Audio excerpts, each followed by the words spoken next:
படத்தை நடிக்க ஆரம்பித்தாலும் சரி, டப்பிங் எல்லா லாங்குவேஜ்லையும் டப் பண்ணி முடித்த பிறகு சரி, அது மொத்தம் 5 லாங்குவேஜ்லையும் டப் பண்ண இந்த படத்தை. ஏன்னா அந்த கேரக்டர் நம்ம பேசினா தான் நல்லாயிருக்குன்ற ஒரு ஆர்வத்தில் 5 லாங்குவேஜையும் பேச வாய்ப்பளித்த இயக்குனர் முகேஷ் குமார் சிங் அவர்களுக்கும், மோகன் பாபு சாருக்கும், விஷ்ணு மஞ்சுக்கும் நான் நன்றி சொல்ல கடமைப்பட்டிருக்கேன். அதாவது இறை அருள், இறை பக்தி இதெல்லாம் குறைந்து கொண்டு போகிறதோ என்று நினைக்கும் சூழலில் இந்த மாதிரி ஒரு படம் வர்றது உண்மையிலே ஒரு மோகன் பாபு சாருக்கு எப்படி உதிச்சுதுன்னு சொல்லும் போது, தெலுங்கு ப்ரீ ரிலீஸ் ஈவெண்ட்டில் பிரம்மானந்தா சார் பேசுகிறாங்க. இறைவனே இறங்கி வந்து நீ இந்த படத்தை எடுக்க வேண்டும் என்று சொன்னார் என்று அவர் சொன்னார். உண்மையிலே எவ்வளோ படம் எடுக்கலாம். மோகன் பாபு சார் நிறையா படம் பண்ணியிருக்காங்க, என்ன படம் வேணால் எடுக்கலாம். இது ஒரு படத்தை மக்கள் ஆடியன்ஸ் சிவபக்தர்கள் மட்டுமல்ல, சிவர் மேலே பக்தி கொண்ட ஒரு கண்ணப்பா கதையை, கண்ணப்ப நாயனாரின் கதையை சொல்வது என்பது போய் சேருமான்னு கூட யோசிக்கல. அவர் முடிவு பண்ணிட்டார். அதே மாதிரி விஷ்ணு ஒரு பேக் ஸ்டோரி வேணும். கண்ணப்பாவுக்கு ஒரு பேக் ஸ்டோரி சொன்னால் எப்படி இருக்கும், இமேஜினரியாக சொன்னால் கூட அது இன்ட்ரெஸ்டிங்காக சொல்லணும்னு அவர் மெனக்கட்டு இயக்குனரோடு அமர்ந்து பேசி ஒரு சிறப்பாக கடைசி அவர் நடிப்பு இந்த படத்தில் மிகப்பெரிய அளவில் விஷ்ணு நடிச்சிருக்கான்னு சொல்லலாம். அதில் எல்லாருமே இந்த படத்தில் பார்த்திங்கன்னா எல்லாரோட பங்கீடு இருந்தாலும் இதை ரிஸ்க் எடுத்து நியூசிலாண்டில் 120 நாட்கள் மேலே போய் படப்பிடிப்பு நடத்துவது சாதாரண விஷயம் கிடையாது. இதை பார்க்கும்போது நான் டப்பிங்கில் பார்த்துருக்கேன், ஹைதராபாத்தில் தியேட்டரில் போய் படம் பார்த்தேன், இன்றைக்கி ரிவ்யூ தியேட்டரில் படம் பார்க்குறேன். நான் ஒரு 5-6 முறை பார்த்தாலும் இன்று பார்க்கும்போதும் அந்த உணர்வு, அந்த டிவோஷன் கடைசியில் சிவபக்தனாக மாறிய பிறகு இறைவனை பார்த்து கல்லென்று அழைத்தவர் இன்றைக்கும் உங்களை விட்டு நான் பிரிய மாட்டேன்னு சொல்கின்ற பக்தனாக மாறும்போது அந்த குழந்தைத்தனம் விஷ்ணுவிட்ட ரொம்ப சிறப்பாக இருந்துச்சு.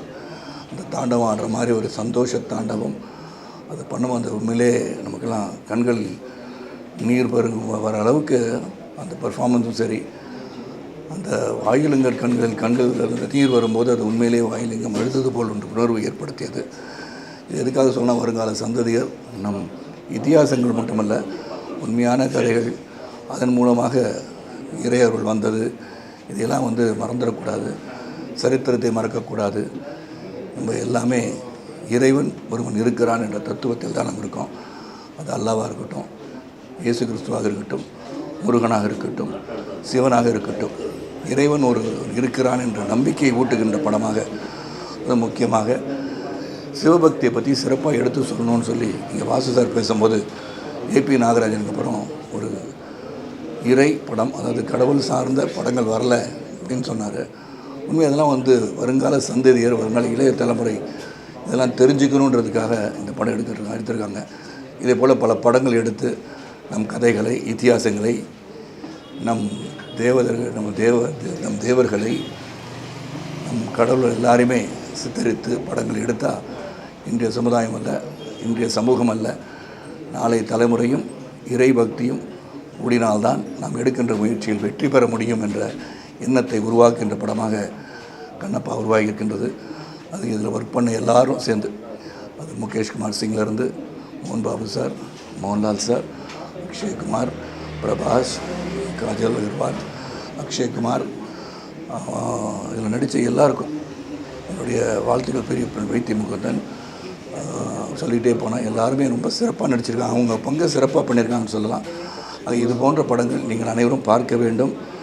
அது இந்த இறையருள் வளர்ப்பதற்காக மட்டுமல்ல, இது போன்ற சரித்திரங்கள் நிகழ்ந்திருக்கின்றன என்பதை எடுத்துக்காட்ட ஒரு படம் வந்திருக்கு. கண்டிப்பாக போய் பாருங்கள். அதை பார்க்குறது உங்கள் கையில் இருந்தாலும் இதை சென்று பாருங்கள் சொல்லும்போது உண்மையிலேயே பரவசமோடு உண்மையாக உள்ளத்தின் அடித்தளத்திலிருந்து இது போன்ற முயற்சிகளை நாம் வரவேற்க வேண்டும், ஆதரிக்க வேண்டும் கேட்டுக்கொண்டு விடைபெறுகின்றேன். நன்றி, வணக்கம். முதல்ல மோகன் பாபு அவர்களை வாழ்த்து தெரிவிக்கணும். எங்கள் அப்பா கடவுள் நம்பிக்கை இல்லாதவர். ஒரு முறை நான் அவர்கிட்ட கேட்டேன், உங்களுக்கு கடவுள் இருக்கா இல்லையான்னு தெரியுமான்னு. அவர் என்னை பார்த்து சிரித்து என்கிட்ட சொன்னார், இந்த கரண்ட்டு தெரியுதான்னு. ஆமாம். போய் தொடுன்னு. தொடமாட்டேன்னு. அதுதான் கடவுள். அது நம்ம கண்ணுக்கு தெரியாது, ஆனால் எங்கேயோ இருக்கு. ஏதோ ஒரு விஞ்ஞானம் இல்லாட்டி என்ன வேணாலும் சொல்லு, ஏதோ ஒன்று இருக்குது. அது என் சின்ன வயசில் சொன்னது என் மைண்டில் எப்போவுமே இருக்குது. இந்த மாதிரி படங்கள் எடுக்கிறது அது நமக்கு அது ஏதோ ஒரு அனுகிரகம் இருந்தால் தான் எடுக்க முடியுங்கிற நம்பிக்கை எனக்கு இருக்குது. ஒரு கோயிலுக்கு போகணுன்னு கூட ஒரு பிராப்தம் இருந்தால் தான் நாங்கள் போக முடியும். இந்த படம் இன்று காலகட்டத்துக்கு நம்பிக்கை இல்லாதவர்கள் இது ரெண்டையும் கலந்து எங்கேயோ ஒரு இடத்துல நம்ம எல்லாத்தையும் மீறி நமக்குள்ளே வரணும் ஒரு நம்பிக்கைங்கிறது தான் இந்த கதை. இது எவ்வளோ அழகாக, அதுவும் விஷ்ணு அவங்க நடித்ததெல்லாம் பிரம்மாண்டமாக இருந்தது. அவங்க எடுத்த விதம், இந்த படம் பிடிப்பு நடக்கும்போது என்னுடைய கணவர் சரத்குமார் அவர் ஒரு முக்கியமான ஒரு பிரமாதமான ஒரு பாத்திரம். அவரை பார்த்தாலே ஒரு கம்பீரம் எல்லாமே வரும். அந்த கேரக்டர் அவ்வளோ பிரமாதமாக பண்ணியிருக்காரு. அப்போ அவர் சொன்னார் என்கிட்ட, இது ஒரு தெய்வீக செயல் தான் இந்த மாதிரி ஒரு படத்தில் நடிக்கிறது. அந்த வகையில் இந்த படம் அவ்வளோ இன்றைக்கி இருக்கிற சமுதாயத்துக்கு, இன்றைக்கி இருக்கிற மக்களுக்கு, எவ்வளோ பேர் கோயிலுக்கு போகிறோம், கும்பிட்றோம், இதை பார்த்தா உண்மையிலே நமக்குள்ள ஏதோ ஒரு சக்தி நம்மளை மீறி இருக்குங்கிறது இந்த படம் சுட்டி காட்டுது. நன்றி. கண்ணப்பா ஒரு சிவனை பிடிச்சவங்களுக்கு கண்ணப்பா பிடிக்கும், கண்ணப்பா பிடிச்சா சிவனை பிடிக்கும், அப்படி தான் இந்த படம் இருந்துச்சு. உண்மையிலே இப்படி ஒரு கதை நான் புக்கில் படிச்சிருக்கோம், பட் அது ஒரு படமாக பார்க்கும்போது ரொம்ப பெருமைப்பாக இருக்குது. காளஹஸ்தியை நினைவுபடுத்துது இந்த படம். ஸோ எல்லாருமே ஒரு சிவபக்தர்கள், கடவுள் நம்பிக்கை உள்ள அத்தனை பேருமே பார்க்க வேண்டிய ஒரு படம் சொல்லலாம். ஹீரோ விஷ்ணு அண்ட் பிரீத்தி முகுந்தன், மோகன் Babu sir and Sarathkumar sir, அவங்களோட பெர்ஃபார்மன்ஸும் சூப்பராக இருக்குது. சரசாருடைய சீக்வன்ஸ், எண்டு சீக்வன்ஸ் வரும்போது ரொம்ப அற்புதமாக இருந்துச்சு. சீக்வன்ஸு ரொம்ப நல்லாவே பண்ணியிருந்தார். அந்த கதையை ஒரு ஹோல்டு பண்ணியிருந்தாங்க எல்லோரும், ஆர்டிஸ்ட் எல்லாருமே சேர்ந்து. ஸோ லொக்கேஷன் ஃப்ரெஷ்ஷாக இருந்துச்சு. ஸோ அந்த பீரியடுக்கான லொக்கேஷனாக இருந்துச்சு. எல்லாமே ஃப்ரெஷ்ஷாக பார்க்க ரொம்ப நல்லா இருந்துச்சு. ஸ்பெஷலாக அந்த இருக்கிற ஒரு பாம்பு, யானை, அதெல்லாம் ஒரு குழந்தைகளுக்கு பிடிச்ச மாதிரியான விஷயம் இதில் வச்சுருக்காங்க. ஸோ அதுவுமே ரொம்ப அட்ராக்ஷனாக இருந்துச்சு இந்த படம். ஸோ கண்டிப்பாக கண்ணப்பா நம்ம பார்க்கணும். வாழ்த்துக்கள் டீமுக்கு அத்தனை பேருக்கும். ஆக்சுவலாக இந்த படத்தோட ஹீரோ விஷ்ணு என் தம்பி மாதிரி தம்பி தான். அதே மாதிரி மோகன் பாபு சார் அண்ணன் மாதிரி. நார்மலாக நம்ம எல்லாருமே போலீஸ்காரனாக வேஷம் போடுவோம், இல்லாட்டி ரவுடியாக வேஷம் போடுவோம், டாக்டராக, அதெல்லாம். ஃபஸ்ட்டு விஷ்ணு இந்த மாதிரி படம் பண்ணும்போது கண்ணப்பானா வேஷம் போட்டதுன்றது ஃபஸ்ட்டு ஆக்சுவலாக இது பார்க்கும்போது தான் தெரியுது. பயங்கரமாக நம்ப வச்சுட்டான் விஷ்ணு. ஃபஸ்ட்டு 10 மினிட்ஸ்க்கு அப்புறமா நம்ம கதைக்குள்ளே போய் வேறு லெவலில் எடுத்துகிட்டு போயிடுறாங்க. சூப்பராக இருக்குது. அப்புறமா செலவு, இந்த மாதிரி ஒரு படத்தை இப்படி ஒரு செலவு பண்ணி எடுத்ததுக்கு மோகன் பாபு சாருக்கு ஒரு ஹேட்ஸ் ஆஃப். எல்லாம் கட்ஸு. படம் சூப்பராக இருந்தது. போக நம்ம உள்ளே அந்த படத்துக்குள்ளே உள்ளே பூந்துடுறோம். இன்னும் பேசிக்கிட்டே இருக்கலாம். நான் சொன்னேன், படம் super, Vishnu super, producer director Mukesh Singh chart what a work he has done. Extraordinary music, camera work எல்லாம் பிரமாதம், super. I loved it. Thank you. இந்த மாதிரி ஒரு படம் தமிழ்நாட்டில் ஆன்மீகத்தை மையப்படுத்தி, அதுவும் 63 நாயன்மார்களில் மிக முக்கியமான கண்ணப்ப நாயனார், தன்னுடைய கண்ணை அப்பிய, கடவுளுக்காக அப்பிய நாயனார், அவருடைய படத்தை, அவருடைய வாழ்க்கையை, அவருடைய கதையை மிக அழகாக, அருமையாக எல்லா தமிழ்நாட்டில் இருக்கக்கூடிய அத்தனை சிவபக்தர்களும் பார்க்கக்கூடிய வகையில் அதில் சினிமாட்டோகிராஃபியும் சேர்த்து நல்ல ஒரு கதை அம்சத்தோடு கூடிய ஒரு படத்தை இந்த இயக்குனர் அவர்கள் தந்திருக்கிறார்கள். இதில் நடித்திருக்கக்கூடிய அத்தனை பேருடைய படமும் அவர்களுடைய நடிப்பும் பாராட்டத்தக்க வகையில் இருக்கக்கூடிய விஷயம். தமிழ்நாடு என்னைக்கும் ஆன்மீக பூமி. 63 நாயன்மார்கள் தமிழ் வளர்த்தார்கள், தமிழோடு சேர்ந்து ஆன்மீகத்தை வளர்த்தார்கள். அதை வளர்க்கக்கூடிய, அதை சொல்லக்கூடிய படமாக இந்த படம் அமைந்திருக்கிறது.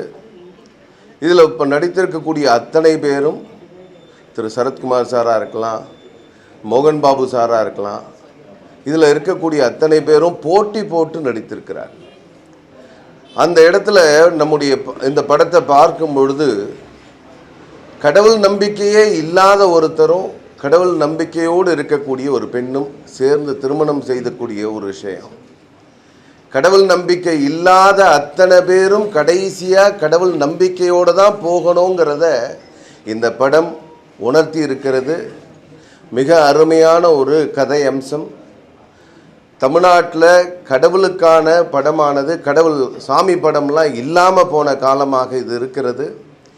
ஏபி நாகராஜனுக்கு பிறகு ஒரு தமிழ் படம், தமிழ்நாட்டில் ஆன்மீக படமே இல்லாத ஒரு நிலை இருக்கிறது. அதை மாற்றக்கூடிய வகையில் கண்ணப்பா இந்த படமானது தமிழ்நாட்டில் வந்திருக்கிறது.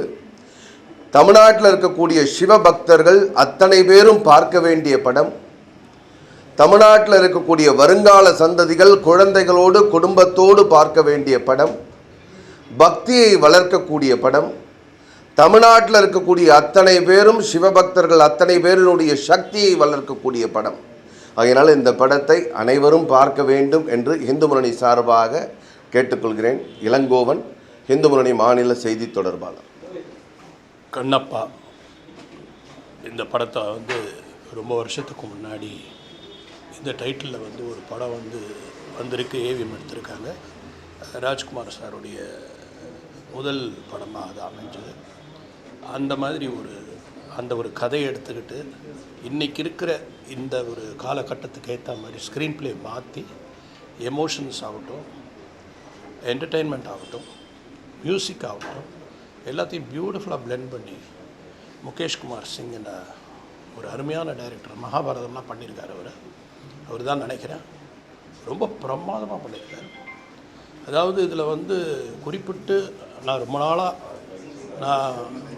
ஒரு விஷ்ணு இன்னும் நல்ல படம் இன்னும் கிடைக்கலையே, ஒரு நல்ல படம் கிடைக்கலையே விஷ்ணுவுக்கு. விஷ்ணுவுடைய அந்த மொத்த பொட்டென்ஷியலும் காட்டுறதுக்கு ஒரு நல்ல கதை அவருக்கு அவ்வளோவா அமையலி அப்படின்ற மாதிரி நினைக்கும் பொழுது இதில் முழுசாக அவருடைய திறமையை காட்டியிருக்கார். அற்புதமான நடிப்பு. அதாவது உள்ளே படம் பார்க்கும்போது எமோஷனில் ஒவ்வொருத்தரும் பேச்சே வராத அளவுக்கு தான் வெளியே வந்தோம் ஆக்சுவலாக. ஏன்னா அந்த கடவுள், அந்த சிவபெருமான் அப்படின்னும் போது நம்ம ஓம் நமச்சிவாயா அப்படின்ற அந்த பக்தியை சொல்ல சொல்ல சொல்ல சொல்ல இந்த படத்தில் பார்க்கும்பொழுது நமக்கு என்ன ஆகுதுன்னா எல்லாருக்குமே இருக்கும். இது பொது. இது கடவுள் இல்லைன்னு சொல்கிறவங்களுக்கும் சரி, கடவுள் இருக்குதுன்னு சொல்கிறவங்களுக்கும் சரி, இது பக்தி இருக்குதுன்னு சொல்கிறவங்களுக்கும் இல்லாதுன்னு சொல்கிறவங்களுக்கும் எல்லாருக்குமே சேர்த்து இது ஒரு உண்மையிலேயே ஒரு எமோஷனலாக இருக்கும். இது தெய்வன்றது பொது. அது அந்த பக்தின்றது எல்லாருக்கும் உள்ளே இருக்குது. அது எந்த வகையில் வேணா இருக்கலாம். அம்மா மேலே இருக்கலாம், அப்பா மேலே இருக்கலாம், பிள்ளைங்க மேலே இருக்கலாம், அது கடவுள் மேலே இருக்கலாம். அப்படின்ற மாதிரி ஒரு கடவுள் நம்பிக்கை இல்லாத ஒரு கேரக்டருக்கு கடவுள் நம்பிக்கை கடைசியில் கடவுளுடைய கண்களில் அந்த ரத்தத்தை பார்த்துட்டு ஒரு கண்ணை தானமாக கொடுக்குற இடம்லாம் அப்படியே உடம்பெல்லாம் செலுத்து போச்சு. அதே மாதிரி மியூசிக் எல்லாருமே, ஃபோட்டோகிராஃபி ஆகட்டும், மியூசிக் ஆகட்டும், அண்டு பர்டிகுலராக இதில் என்ன பியூட்டிஃபுல் விஷயம் பண்ணியிருக்காங்கன்னா அந்தந்த கேரக்டருக்கு ஒரு ஆர்டிஸ்ட்டை கொண்டு வந்திருக்காங்க. அதில் நம்ம சரத்குமார் அவர் விஷ்ணுவுடைய ஃபாதராக நடிச்சிருக்காரு. என்ன என்ன யங்காக, என்ன எனர்ஜெட்டிக்காக, என்ன அழகாக, பார்க்குறதுக்கு ரொம்ப அழகாக இருக்கார். ரொம்ப பிரமாதமாக ஆக்ட் பண்ணியிருக்காரு எல்லாருமே. அதே மாதிரி மோகன் பாபு சாரை பற்றி சொல்லவே வேண்டாம். ஏன்னா அவர் மிகப்பெரிய சிறந்த நடிகர். நிறைய கன்னட படத்தில் சூப்பர் ஹிட்ஸ் எல்லாம் கொடுத்துருக்காரு அவர் ஆக்டராக. இப்போ ரொம்ப கஷ்டப்பட்டு இந்த படத்தை அவர் அவருடைய ப்ரொடக்ஷனில் தான் இந்த மாதிரி ஒரு ரிச்னஸ் வரும்னு நான் நினைக்கிறேன். அவர் அவ்வளோ எதை பற்றியும் கவலைப்படாமல் இந்த படத்தில் எல்லோரும் உழைச்சிருக்காங்க. விஷ்ணு நான் நினைக்கிறேன் ஒரு 5-6 வருஷமாக இதிலே வாழ்ந்துட்டார்னு நினைக்கிறேன். அதனால தான் அந்த பெர்ஃபார்மன்ஸ் வந்துருக்கு. இந்த பெர்ஃபார்மன்ஸ் பார்க்கும்போது அந்த எமோஷன் ஆகட்டும், அந்த சாமிக்கிட்ட பேசுகிறதாகட்டும், குழந்தையாகி கடைசியில் ஒரு குழந்தையாகி அந்த சாமிக்கிட்ட பேசுகிறத பார்க்கும்போது நமக்கே ஒரு மாதிரி இருக்குது. இதில் எனக்கு ரொம்ப பிடிச்ச சீன், இது வரைக்கும் நான் பார்க்காத சீன் என்னென்னா, தன் காதலியை கூட்டிகிட்டு போய் கடவுள் மேலே நம்பிக்கை இல்லாத ஒருத்தரும் கடவுள் மேலே நம்பிக்கை இருக்கிற ஒரு காதலியும் 2 பேரும் எங்கே போய் கல்யாணம் பண்ணிக்கிறது நினைப்பேன். நீ வா, எங்கள் அம்மா தான் எனக்கு கடவுள் அப்படின்னு சொல்லி அம்மாவோட சமாதியில் அவர் கல்யாணம் பண்ணுற விஷயம் ரொம்ப ரொம்ப புதுசாக இருந்தது எனக்கு ஒரு ஸ்கிரிப்டில். அது மாதிரி நிறைய சீன்ஸ் சொல்லிகிட்டே போகலாம். அவர் மோகன்லாலும் கரெக்டான ஒரு இடத்துல யூஸ் ஆகிருக்கார் பிஃபோர் இன்டர்வலில். அப்படியே அவரை பார்க்கும்போதே எல்லாருக்குமே எனி பர்சனுக்கு ரசிக்கணும்னு தோணும். அப்புறம் அதே மாதிரி கிளைமேக்ஸில் அந்த பிரபாஸ் அவர் வர்றது ப்ரீ கிளைமேக்ஸ்